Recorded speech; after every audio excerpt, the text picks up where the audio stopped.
बिस्मिल्लाहिर्रहमानिर्रहीम। सदका फितर किन पर वाजिब है?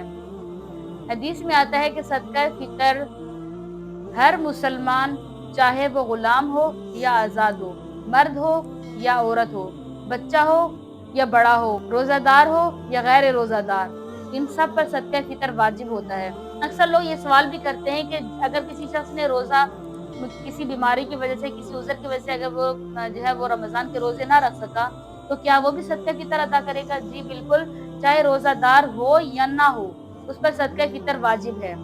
और एक और बात ये भी है कि देखें, बच्चे जो हैं वो तो बच्चे होते हैं, उन पर भी सदका फितर वाजिब होगा।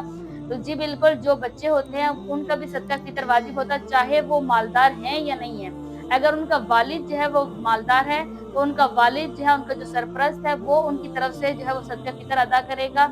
और अगर औरत है तो वो तो अपनी तरफ से खुद अदा करेगी। अगर उसकी तरफ से शोहर उसका अदा करता है, उससे पूछने के बाद, तो वो अदा कर सकता है और अदा हो जाता है। लेकिन औरत के ऊपर उसकी औलाद की तरफ से सदका फितर उस पर अदा करना वाजिब नहीं, अलबत्ता मर्द के ऊपर यानी वालिद के ऊपर वाजिब है कि अगर वो उस पर जो है वो साहिब निसाब है, तो जो है वो अदा करेगा। अपनी तरफ से भी अदा करेगा और अपनी नाबालिग औलाद की तरफ से भी वो सदका फितर अदा करेगा। चाहे वो बच्चा 1 दिन का है या 10 दिन का है या 1 महीने का है, जितने भी अरसे का है, वो सदका फितर उसकी तरफ से अदा करेगा।